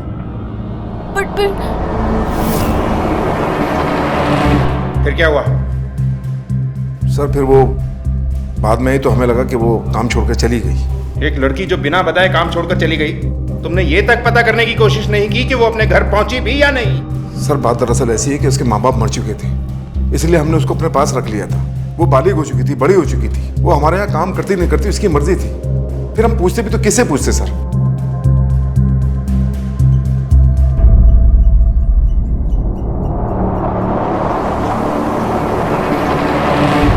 सर जाने क्यों दिया उसे? 2-4 डंडे देते तो सब उगल देता। डंडे भी लगाएंगे और ये उगलेगा भी, मगर थोड़े सबूत जुटाने होंगे। सर ऐसा भी हो सकता है ना कि वो पत्रकार का बिंदिया के साथ कुछ संबंध रहा हो और अपनी बीवी को छोड़कर भागना चाहता हो, इसलिए उसने ये सब डामा रचा और उसके बाद खुद बिंदिया को मारकर वो भाग गया हो। अगर बिंदिया के साथ कोई संबंध था भी, तो भी उसके पास बिंदिया को इस तरह मारकर ढाबे वाले को फंसाने का कोई कारण नहीं था। फिर भी उसे शक के दायरे से बाहर नहीं रख सकते। हो सकता है काम के बहाने पत्रकार का सरपंच के घर में आना जाना बढ़ गया हो और उसका संबंध सरपंच की बीवी या उस बिंदिया से हो गया होगा। सरपंच ने दोनों को ठिकाने लगा दिया और उस ढाबे वाले को फंसा भी दिया। सर ये भी हो सकता है कि सरपंच की बीवी समता देवी के बारे में पत्रकार और बिंदिया को कुछ पता चल गया हो, इसलिए उसकी बीवी ने दोनों को ठिकाने लगा दिया, क्योंकि दोनों एक ही साथ गायब हुए थे। संभव तो ये भी था कि हमें इस केस को दूसरी तरीके से शुरू करना चाहिए था। याद है वो फॉरेस्ट ऑफिसर क्या कह रहा था? इस एरिया में ऐसे मिसिंग केसेस पहले भी होते रहे हैं, लेकिन आज तक उनका कोई सबूत नहीं मिला। हो सकता है पत्रकार के साथ साथ बिंदिया का गायब होना इन्हीं अनसुलझे मामलों की एक कड़ी है जिनमें लाश तक भी नहीं मिली। तुम तो यहाँ कई साल से हो, पिछले कुछ सालों में यहाँ से कितने लोग गायब हुए हैं? हाँ सर, वो सर वैसे ही पूरा का पूरा ट्राइबल एरिया है सर। यहाँ तो गुम हुए लोगों की रिपोर्ट भी नहीं होती है सर। लोग सोचते हैं कि उन्हें कोई जंगली जानवर खा गए होंगे। सर बिंदिया की लाश का टुकड़ा बरामद हुआ तो उसे गायब लोगों में कैसे जोड़ा जा सकता है? क्योंकि बिंदिया की लाश अभी गायब है और बिंदिया का हाथ वहां मिलना हो सकता है हमें भटकाने की कोशिश हो। सर बिंदिया तो इसी गांव की है और उसकी लाश का टुकड़ा भी हमें यही मिला। इसका मतलब हत्यारे का इस गांव से कहीं ना कहीं संबंध जरूर है। ऐसा करो, आसपास के इलाके के पिछले 2 साल में गायब हुए लोगों की केसेस की फाइल इकट्ठा करो जिनका भांडेर गांव से जरा भी संबंध हो। Yes sir.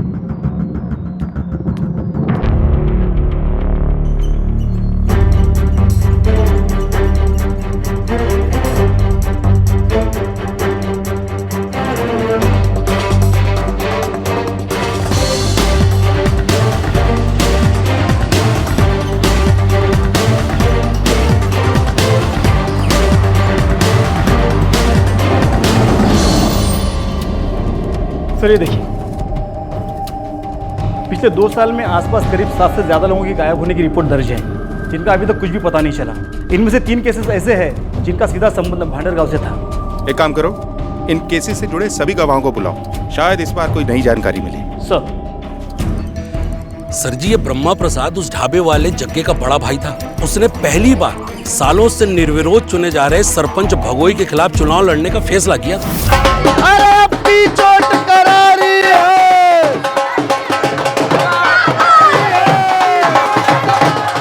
अरे अपनी चोट करारी है,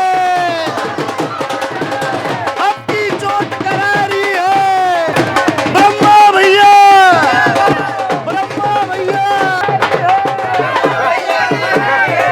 बंद कर।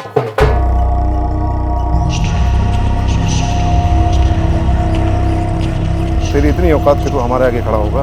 औकात तो तुम्हारी चुनाव के बाद पता चल जाएगी सरपंच कि कितनी बची रह गई है और कितनी बची। ले जा। क्या बोल दिया रे? भैया के सामने तेरी बोलने की इतनी हिम्मत? हाँ? भैया के सामने तू आंखें मिलाएगा? छोड़ो, छोड़ो इसको। छोड़। इसका तरीका दूसरा है, यहाँ नहीं, अरे अब की चोट करारी है। उसके बाद ब्रह्मा प्रसाद नदी में नहाने गया तो वापस ही नहीं आया। साहब चंदन नाम था उसका, टैक्सी चलाता था, जग्गा का दोस्त भी था वो। एक बार मंडी में सरपंच के साथ उसकी कहासुनी हो गई।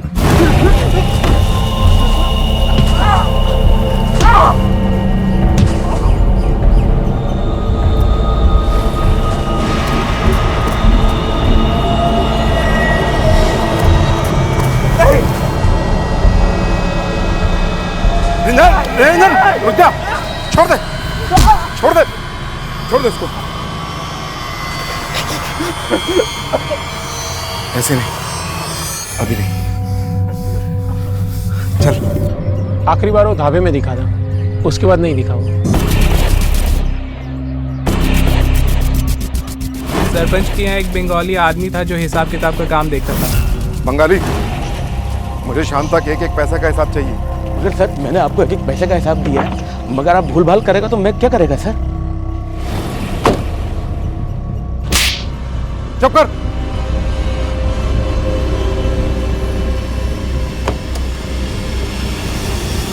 ठीक है, जाओ।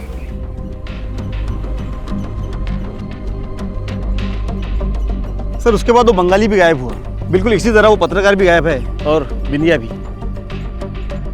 चाहे जो भी हो, मगर ये सच है कि पत्रकार गायब है और बिंदिया की मौत हो चुकी है। और इसके अलावा हमारे पास 3 नाम और हैं जिनका सरपंच के साथ झगड़ा हुआ और वो गायब हो गए। ये सारी बातें सरपंच पर शक करने की ठोस वजह हैं। इसलिए हमें अपना अगला कदम उठाना ही होगा, क्योंकि कोई ना कोई तो ऐसी जगह है जहां लाशों को ठिकाने लगाया जाता है। चलो। पत्रकार राजकुमार के साथ साथ सरपंच के यहाँ काम करने वाली एक जवान लड़की बिंदिया भी गायब थी। ढाबे के पीछे जो किसी लड़की के हाथ मिले थे, उसके बारे में पुलिस को सिर्फ शक था कि वो बिंदिया के हैं, मगर उस पर यकीन करने का कोई ठोस कारण नहीं मिल रहा था। इसलिए सवाल यह भी उठ रहा था कि क्या इन दोनों का एक साथ गायब होना सिर्फ एक संयोग था, या फिर ये दोनों एक साथ किसी दुर्घटना का शिकार हुए थे। क्या इस सब के पीछे सरपंच का हाथ था, या फिर उसकी पत्नी समता देवी का कोई षड्यंत्र? ये ढाबे वाले जग्गा की कारस्तानी थी, या फिर राजकुमार खुद कोई खबर गढ़ने की कोशिश कर रहा था जो पुलिस की जांच को किसी दूसरी दिशा में ले जाए? मगर दूसरी तरफ पुलिस अब तक मिली सारी जानकारी पर ना तो पूरी तरह से विश्वास करना चाहती थी और ना ही किसी संभावना को छोड़ना चाहती थी। इसलिए उन्होंने इस मामले को एक दूसरे एंगल से देखना शुरू किया, और उसके साथ अब कई दबे हुए राज भी सामने आने वाले थे।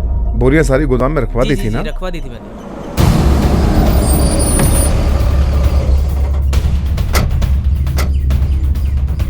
सरपंच हम इस गांव के, ऐसे कैसे मुंह उठा के घुस जाओगे किसी के यहाँ भी? हमारे यहाँ भी बहन बेटियां रहती हैं। हमें हमारा काम मत सिखाओ, इसीलिए महिला पुलिसकर्मी भी साथ में लाए, और हमारे पास परमिशन है कोर्ट का। अंदर चलो, अगर कोई रोके तो उसे भी अरेस्ट कर लो।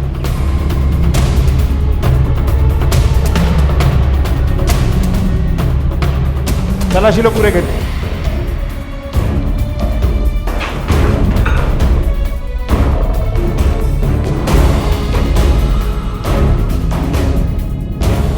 देखो वहां।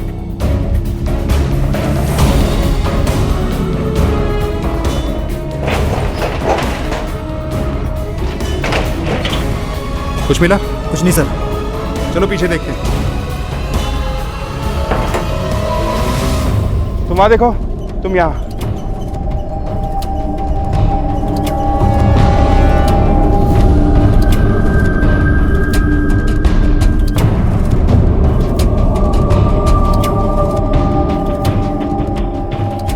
यहाँ कौन रहता है? मेरा छोटा भाई निरंजन। यहाँ क्यों? साथ में क्यों नहीं रहता है? सर हम लोग शाकाहारी हैं और उसे मांस मच्छी खाने का शौक है, इसलिए उसका चूल्हा अलग कर दिया है। अभी कहाँ है वो? वाटिका में, ज्यादातर वहीं रहता है। वाटिका मतलब? सर उसे फूल और पौधे उगाने का शौक है, मंडी से आने के बाद वहीं चला जाता है। तो चलो उससे भी मिल लेते हैं।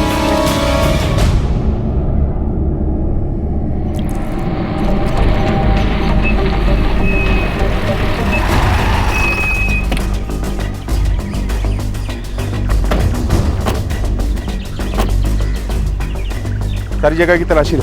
सर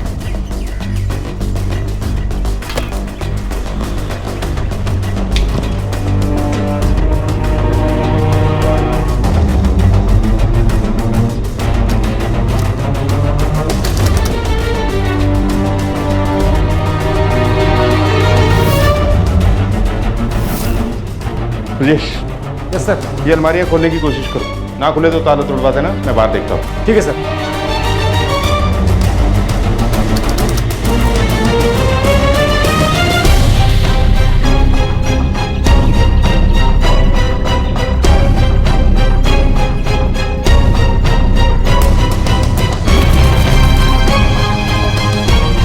ब्रजेश। Yes sir. ये तो वही पौधा है जिसकी फोटो पत्रकार के कैमरे में थी, और अंदर वो शेर की फोटो। बिल्कुल सर। इसका मतलब पत्रकार के कैमरे में जिस जगह आखिरी फोटो ली गई थी, ये वही जगह है। हाँ सर, बिल्कुल। ले चलो इन्हें, वहीं पूछताछ करेंगे। चलो, चल चल। देखिए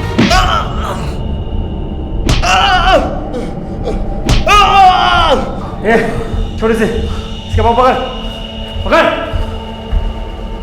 और ऊपर।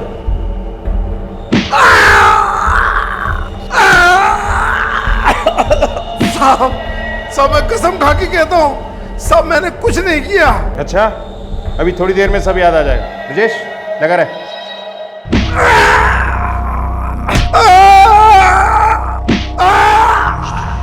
उन्हें सचमुच कुछ नहीं मालूम। जो भी करता था मैं खुद ही करता था, वो भी अकेले।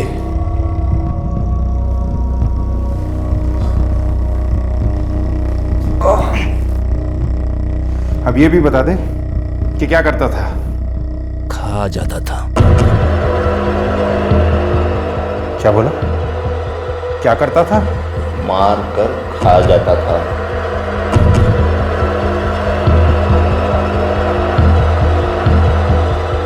मारने के बाद मुझे जीत का एहसास होता था। ऐसा लगता था कि मैं जंगल का कोई शेर हूं जो अपने शिकार को मारकर खा जाता है।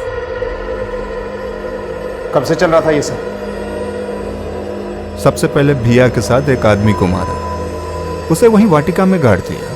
बहुत मजा आया। उस रात तबीयत की नींद आई। फिर जब पता पड़ा कि बंगाली ने भैया के साथ बदतमीजी की,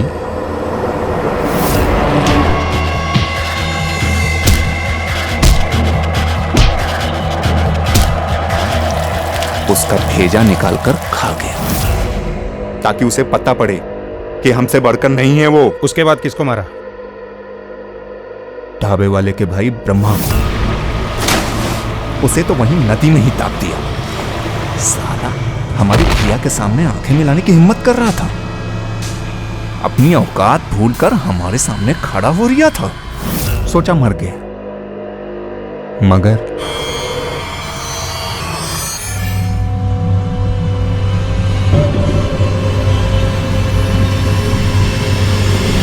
इसीलिए उसके भेजे के साथ उसका जिगर भी पका डाला था मैंने।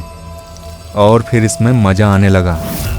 ऐसा लगने लगा जैसे जंगल का राजा शेर होता है, वैसे ही हम भी राजा हैं जो सामने आएगा मार कर खा जाएंगे। उसके बाद जिसको मारा उसका भेजा खा गया। सच बोलूं तो भेजे से ज्यादा स्वाद दुनिया के किसी चीज में नहीं है। और वो पत्रकार, उसके साथ क्या हुआ था? पत्रकार ने बिंदिया को पैसे का झांसा देकर भाभी की जासूसी करने के लिए अपने साथ मिला लिया था। बाद में बिंदिया को मेरे बारे में सब पता चल गया। उसने जाकर पत्रकार को मेरा सारा राज बक दिया। पत्रकार को डेढ़ होशियारी सूझी। उसको लगा कि इससे बड़ी न्यूज कुछ हो ही नहीं सकती, और वो बिंदिया के साथ मिलकर भाभी की जासूसी छोड़ मेरी जासूसी करने लगा। फिर मैंने बिंदिया को पकड़ लिया और उसी से फोन कराया और पत्रकार को जंगल में बुलवाया। हाँ भैया, हम ये जंगल में बड़े बरगद के पेड़ के नीचे खड़े हुए हैं। अच्छा ठीक है। हाँ, हमें बहुत जरूरी काम है, जल्दी से आ जाओ। Hello hello.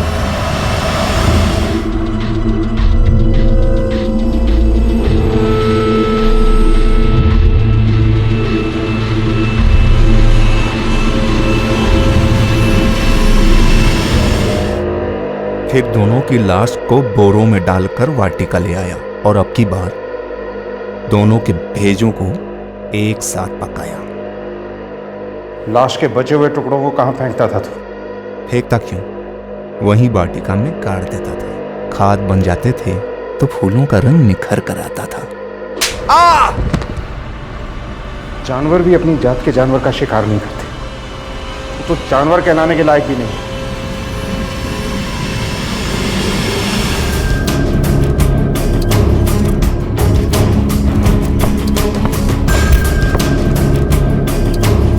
नहीं नहीं, ऐसा नहीं हो सकता, ऐसा नहीं हो सकता कि कोई आदमी मेरे पति को मार के भाग गया हो।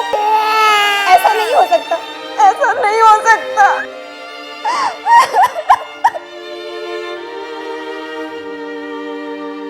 इंसान और जानवर के बीच में सबसे बड़ा फर्क इंसान का दिमाग नहीं बल्कि उसका विवेक होता है, जो उसे सही और गलत के बीच फर्क करने की ताकत देता। शेर अथवा दूसरे मांसाहारी जंगली जानवर तो प्रकृति के नियमों के अनुसार ही दूसरी प्रजाति के जानवरों का शिकार करके अपना पेट भरते हैं और यही उनके जिंदा रहने की शर्त भी होती है। लेकिन जब कभी इंसान अपना विवेक खोकर अपनी सोच और दिमाग से एक जानवर बन जाता है तो वो जंगली जानवर से भी कई गुना ज्यादा खतरनाक हो जाता है, क्योंकि वो हम सबके बीच रहता है और उसे पहचान पाना बेहद मुश्किल होता है। लेकिन यह भी सच है कि अगर निरंजन के परिवार और उसके गांव वालों ने उसके हाव भाव और व्यवहार पर जरा सा भी ध्यान दिया होता तो शायद उसका ये सच बहुत पहले ही बाहर आ गया होता। निरंजन एक ऐसी मानसिक बीमारी का शिकार था जो उसकी भूख से नहीं बल्कि उसके अपने अहंकार से पैदा हुई विकृति का परिणाम थी, और यही कारण था कि पकड़े जाने के बाद भी ना तो उसे अपनी गलती का एहसास था और ना ही अपने कर्मों पर पछतावा। आगे की जांच से पता चला कि निरंजन ने एक नहीं, दो नहीं बल्कि तकरीबन 12 लोगों की हत्या की थी और उन्हें खा गया था। उन पर चले मुकदमे में निरंजन के भाई सरपंच भदोई पर सिर्फ एक हत्या का आरोप सिद्ध हुआ। निरंजन को मानसिक रोगियों के हॉस्पिटल भेजा गया है, जहां आज भी उसका इलाज चल रहा है। वहीं दूसरी तरफ पत्रकार राजकुमार की पत्नी प्रभा पुलिस के बार बार समझाने पर भी आज तक ये मानने को तैयार नहीं है कि उसके पति को कोई दूसरा इंसान मारकर खा गया। उसे आज भी विश्वास है कि उसका पति एक दिन जरूर लौटेगा। अब वो भोपाल के आसपास कोई छोटा मोटा काम करके अपने बच्चे को पाल पोस रही है। उसकी इच्छा है कि उसका बेटा एक दिन अपने पिता की तरह बड़ा पत्रकार बने। हम उम्मीद करते हैं कि उसकी इच्छा जरूर पूरी होगी। अब मैं अनूप सोनी आपसे विदा लेता हूं, फिर मुलाकात होगी अगले एपिसोड में और खुलासा करेंगे एक और जुर्म का। तब तक अपना और अपने परिवार का ख्याल रखें और देखते रहें क्राइम पेट्रोल डायल 100। सबक एक को सीख हम सबको। जय हिंद। इस तरह के और भी एपिसोड देखने के लिए हमारे चैनल को सब्सक्राइब करें और बेल आइकन दबाना ना भूलें।